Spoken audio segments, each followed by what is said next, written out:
gan bi Cheikh Oumar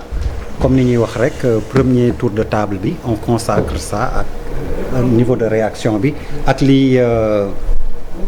Abdourahmane Sow wax léegi nii lenn laa ci jàpp mënoon nañ bañ a agsi fii. waaw mënoon nañu bañ a agsi fii c'est-à-dire que aujourd'hui nous sommes dans un état. un état de droit Malal mujj nañu dal ci waxtaan bi mujj na xam. on est dans un état de droit. ñaari at ñu ngi nii ñu ngi ci nekk prisonniers yi ci benn situation boo xam ne. un dossier boo xam ne qui a fini en queue de poisson. et qui a mis le pays dans une situation bu metti parce que ba la coow li fa mu déparé man la may wax depuis le début laa wax man gis nga man amul affaire neutralité sam man lu ma xamul dama ciy maanu. depuis le début dama ne lii dama ci maanu xaw ma lan moo ci xew pour l'essentiel dama ne rek jamono jooju mañ ma laaj ma ne quand moi j'ai bu ma yàlla mayee ma am 15% de l'électorat ma war a jublu ci ay élections après yàlla may ma samay génération yëpp man ma jiite am na beneen doxalin bu may war a dox parce que am naa yaakaaru sénégalais yu bëri yu ñu ma dénk donc war naa mën a am benn taxawaay de responsabilité bu ñu téye en prisonnier pendant 2 ans ci benn dossier ñaara mën a am soit nit ki def na ko wala def ko ay requalification des faits yooyu yëpp man je l'ai pas compris et je pense que on s'attendait juste à soit la personne elle est innocente est-ce que les faits yi ñu ko jiiñ def na ko wala defu ko buñ demul bu ko deful ñu bàyyi ko mu dem yoonam ñu on avance sur autre chose parce que Sénégal yemul ci loolu 2 ans boobu perte nañ ko mooy 2 ans boobu waroon nañu fekk ñuy préparer suñu jeunesse ci pétrole ak gaz bi ñuy waaj yëpp. ñu war a préparer suñu dëkk ñun ñëpp ñu boolee suñu doole nee ni koom-koom bi war nañ ko téye mu nekk suñu xeex suñu principe nga xam ne jeunes yëpp war nañu mën a am xaalis war nañ leen tàggat war leen préparer sur des choses positives mais finalement 2 ans boobu on a perdu du temps on a perdu des vies humaines la ci gën a ëpp solo mooy ay waajur on a eu des blessés. on a eu de la rancune parce que tey dem nañu ba ay famille wala ay xarit féewaloo ci loo xam ne tey ay des questions politiques la alors que c'était un débat man mën naa ànd ak diw du ma ànd ak diw mën naa bañ a ànd ak diw bañ a ànd ak diw yenn saa nga teg ko toog nga ne Malal li nga wax man ànduma ci yow Gadiaga li ma wax ànduma ci ànduma ak yéen vous avez tort mais c'est pas parce que j'ai dit que vous avez tort que kii après Malal day taxaw ne ma yow da nga hypocrite wala da nga naafeq parce que waroon nga ne ànd ak man nga dem ànd ak Gadiaga loolu amul prise à partie et la situation aujourd'hui c'est un pays profondément malade si on se regarde pas dans les yeux et qu'on dit que ñun suñu dëkk fu mu ne nii c'est un pays profondément malade parce que on a une nouvelle jeunesse parce que ce qui se passe entre résister et man li ma gis sama Auchan au Subdeco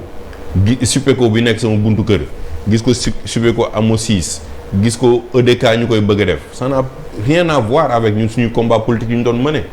on a résisté en 2011 2012 ñoom Malal la ngeen di toog on s'est battu ils ont ana lu ñu fi subirul je pense pas que man ma mës naa gis Malal mu dem jël ay boy wala ay kii diriger leen ci ay commerce Abdou Diouf fekk nañu fii bañ koy xeex ak Ablaye Wade taal pëna fii daw fii ñu dàq la mais tu ne t'attaquais pas à des boutiques tu ne t'attaquais pas à des biens et ça c'est pas c'est-à-dire que ñun lu ñuy xool mooy ñu jàngal suñu jeunesse ñuy sàcc ñu ciy kontaan wala ay say dëkkandoo ñuy kontaan di jënd ay marchandises yoo xam ne magasin wu jàpp su dee ko ay sénégalais ñoo ko moom les Shell station Shell ay sénégalais ñoo ko moom EDK ñëpp xam nañ ko c'est un sénégalais bon temps ça n'a rien à voir si on veut se battre contre Macky on se bat contre Macky on dit on n'est pas d'accord man 2016 j'ai porté le combat avec d'autres fii nee na ñun on est contre les réformes constitutionnelles wax lu tax ñun on n'est pas d'accord wax lu tax ñun on n'est pas parce que mën nañu combat bi en 2011 contre Wade sur ces questions de mandat mais mënuñu tey nekk incohérent par rapport ak suñu posture ak Macky bu waxee ay 2e 3e mandat moi j'assume je suis allé au dialogue jëluma parole mais bu ma jëloon parole loolu laa koy wax monsieur le président la ma la waxoon démb laa lay wax tey je suis pas d'accord pour nga def un 3e mandat parce que X Y Z et puis depuis lors le pays est sous tension depuis qu'on le oui nii oui non n'est pas une solution nañu assumer suñuy posture bu la yàlla mayee nga eggale ba fii mu egg tey mais nga mën a xajal sa morom dem mais aujourd'hui on a mis le pays sous tension mais il faut qu'on revienne à la raison li mu ko wax mooy am on a des acteurs qui doivent être responsables on peut pas dire ñun dañu bëgg tabax réew ba pare on revient en arrière 5 ans après pour dire qu'on va encore reconstruire le pays parce que la ñu mën a yàq man BRT bi nekk sama buntu kër yëpp ba ci kaw ba Guédiawaye yàq nañ ko après qui va payer c'est l'État c'est qui c'est nous encore on va retrouver encore des ressources pour refaire la même chose parce que on a décidé et on crée des précédents parce que tey même bu fi président bi jógee tey en 2024 il va quitter s'il quitte kay ñëw yi la mu fi fekk ci projet il faut mu eggali ko wala xanaa dañuy dindiwaat BRT bi yëpp tojaat ko commencé waat à zéro commencé leneen bu ñu yàqee TER bi tey ñi fay dëkkoon di xëy Dakar ñoom rek ñooy souffrir on prend le même sens donc au lieu de régler les problèmes définitivement moo tax man dama ne bu ñuy régler ay affaires yi par on essaie de faire ay taf yëngal on prend le problème de manière très sérieuse ñu ne Sénégal dafa feebar te politiciens ñoo njëkk feebar nañu faju parce que tu peux pas diriger un pays et vouloir aller vers l'inconnu dañu war a teg suñu tànk xam fi ñu jëm gis nañ fi lu ne ci diir bu gàtt sëriñ ñi saaga nañ leen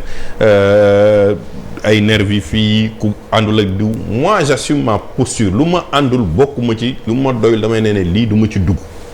je l'ai fait et je l'ai répété amul kenn ku ci Sénégal ku ma mën a xotal sinon du ma fi toog heure bi mais j'assume que tey muy man muy Malal muy Abdourahmane muy Charles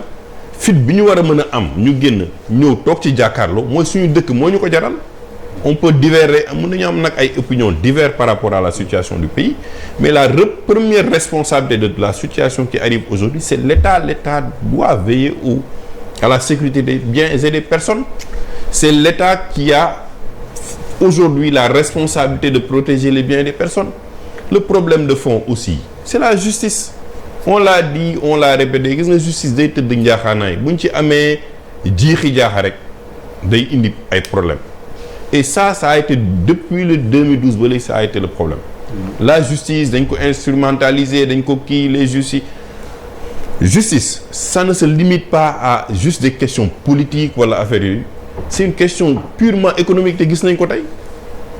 ce que ça a créé comme désordre aujourd'hui te loolu war nañu mën a toog mën a xool ne Sénégal fan la ñu bëgg jëm soit dañuy mën a nekk ay nit àndandoo opposition pouvoir ñëpp kilifa diina ñëpp waxtaan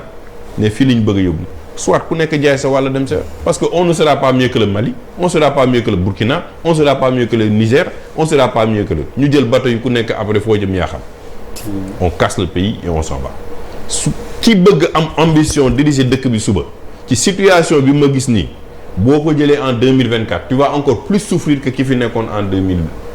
parce que ña ko fa jëloon 2019 dama am ay xarit ci gouvernement bi wax naa leen ko man leen situation bii en 2019 vous allez vivre une situation très difficile mu ngi nii la situation est là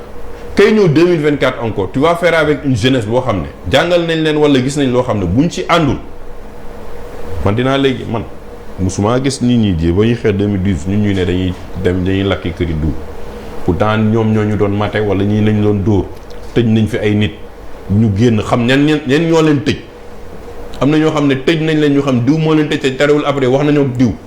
wala seeti na ñu toog waxtaanee ko mu jeex mais parce que à ce moment là dañu gëm ne man posture bi ma nekkee ànduma ci yow du tey du dëgg parce que si tu étais en train d'enfreindre la justice la loi et tout ça là mais si on en arrive à brûler les maisons à brûler des véhicules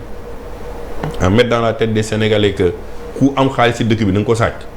que les stations de service que les EDK les tous les sont des cibles ça pose problème te wër na ma ne la am na loo xam ne lenn li bokkul sax ak résistance résister tu en as le droit manifester c'est un droit fondamental dans le pays te loolu état bi tamit da ko war a bàyyi ñi nga xam ne tey mais c'est pas normal ñuy dem di dugg ci ay ñoom Malick Gakou dugg ci biir son siège ne dafay def benn interview mais bàyyi leen ko mu def interview am yooyu day yokk ay frustration un état c'est un état responsable boo xam ne day taxaw xam lan mooy àq ak yelleef ku nekk mu respecté ko mais aussi une opposition doit être une opposition responsable lu ma bëgg a jël réew mi ak fu mu mënta tollu Abdoulaye Wade gis nañ ko y avait des lignes rouges contre Abdou Diouf il ne les franchissait pas